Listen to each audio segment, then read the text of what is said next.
আচ্ছা, চলুন আজকের এই এক্সপ্লেনার বা বিশ্লেষণে আমাদের রোজকার পানি পানের সাধারণ অভ্যাসগুলোর দিকে একটু নজর দিই। আমরা আজ দেখব ওই সাধারণ পানের বোতলের ছিপির ঠিক নিচেই আসলে কতটা চমকে দেওয়ার মতো দৃশ্য লুকিয়ে আছে। এটা শুধু তেষ্টা মেটানোর ব্যাপার নয়, কিন্তু এর সাথে আমাদের দৈনন্দিন স্বাস্থ্যের একটা বিশাল সম্পর্ক রয়েছে। অনেকেই কিন্তু দারুণ একটা ব্যাপার বিশ্বাস করেন, তাই না? মানুষের ধারণা হলো সাধারণ ওই একবার ব্যবহারযোগ্য বা ডিসপোজেবল পানির বোতলগুলো বারবার ব্যবহার করাটা বোধহয় খুব সহজ আর দারুণ একটা পরিবেশ বান্ধব কাজ। মনে হতেই পারে যে এতে অন্তত প্লাস্টিক বর্জ্য কমছে, কিন্তু আপাতদৃষ্টিতে খুব নিরীহ মনে হওয়া এই অভ্যাসের পেছনের আসল বাস্তবতা আর নিরাপত্তার বিষয়টা জানলে রীতিমতো চমকে যেতে হয়। একবার ভাবলেই বোঝা যায় যা পরিবেশের জন্য ভালো বলে মনে হচ্ছে তা কি আসলেই আমাদের শরীরের জন্য ভালো। আমাদের চারপাশে সব সময় দেখতে পাওয়া এই খুব হালকা ওজনের বোতলগুলো সাধারণত পলিইথিলিন টেরেফথ্যালেট বা সংক্ষেপে যেটাকে পিইটি বলা হয় তা দিয়ে তৈরি। এই রাসায়নিক উপাদানটির একটা বড় বৈশিষ্ট্য হল এটি অত্যন্ত হালকা আর বেশ সস্তাও। কিন্তু এখানে সবচেয়ে গুরুত্বপূর্ণ বিষয়টা হল, সোজা কথায় এই ধরনের বোতলগুলো এমনভাবে ডিজাইন করা হয় যাতে এগুলো ফেলে দেওয়ার আগে জীবনে মাত্র একবারই ব্যবহার করা যায়। বারবার ব্যবহারের জন্য এগুলো কিন্তু একদমই তৈরি হয়নি। এখন স্বাভাবিকভাবেই প্রশ্ন আসে, যখন এগুলো আবার ব্যবহার করা হয় তখন ঠিক কী ঘটে?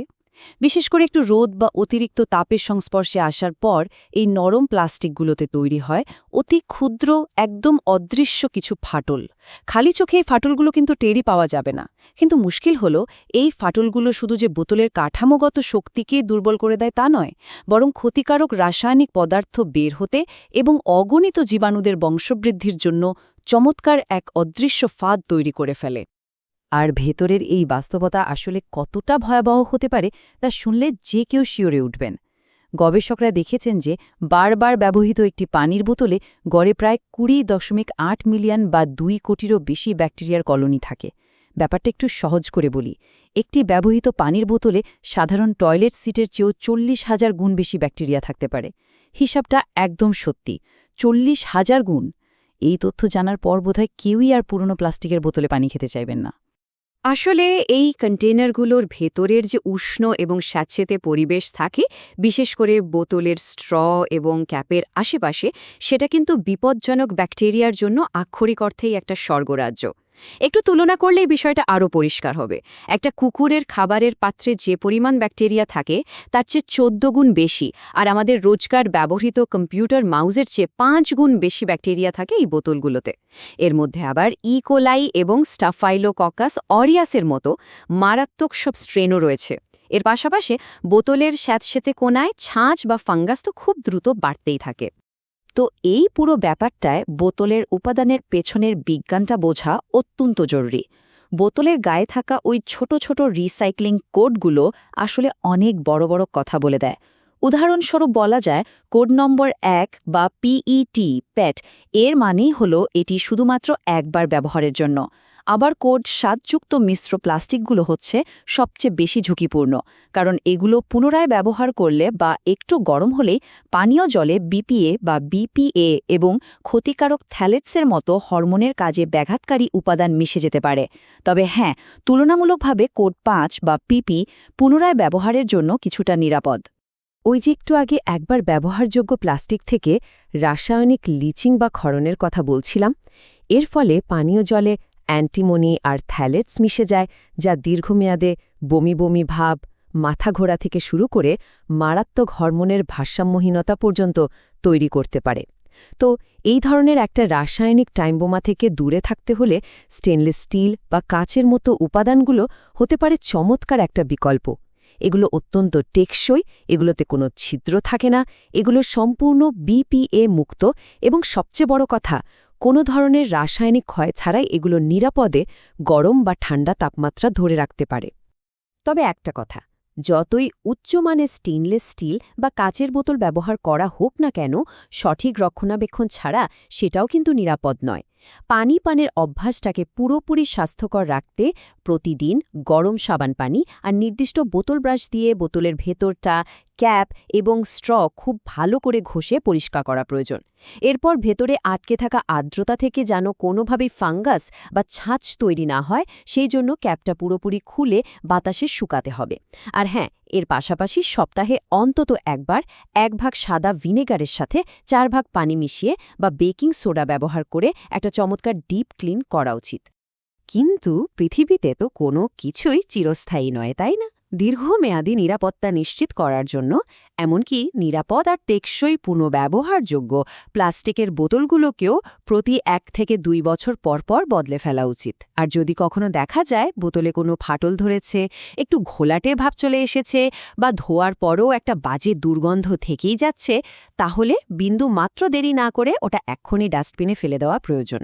কারণ এই লক্ষণগুলো পরিষ্কার বলে দেয় যে বোতলের প্লাস্টিক উপাদান ভাঙতে শুরু করেছে।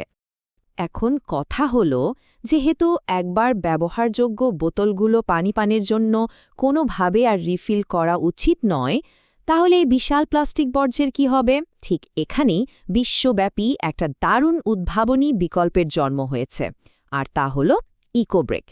এটি মূলত খুব ভালোভাবে পরিষ্কার করা শুকনো এবং ব্যবহৃত প্লাস্টিক দিয়ে শক্তভাবে ঠাসা একটা বোতল।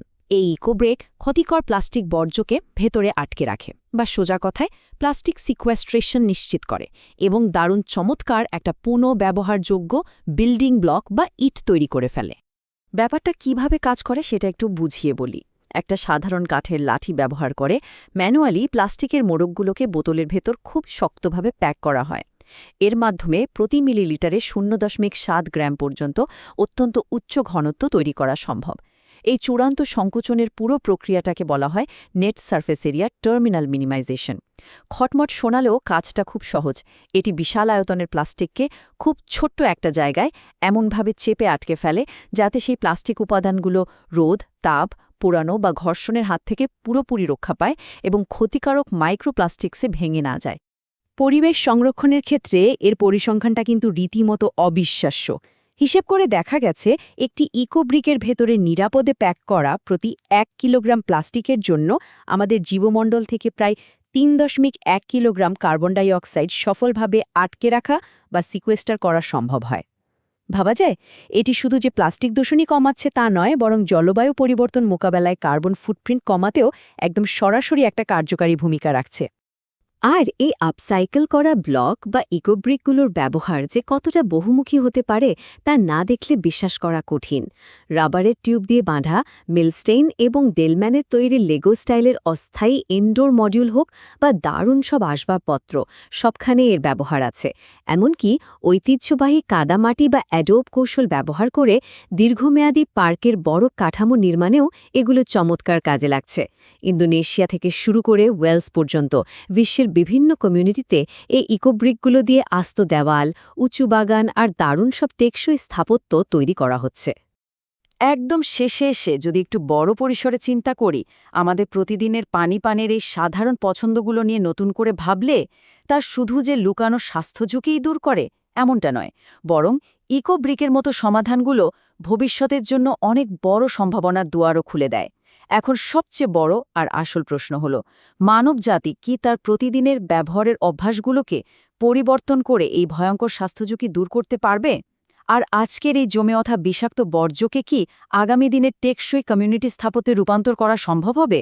আজকের এই আলোচনাটা হয়তো আমাদের প্রতিদিনের ছোট ছোট সিদ্ধান্তগুলোকে নতুন করে সাজাতে এবং ভবিষ্যতের জন্য একটা অনেক বেশি শক্তিশালী আর স্বাস্থ্যকর পৃথিবী গড়তে সাহায্য করতে পারে।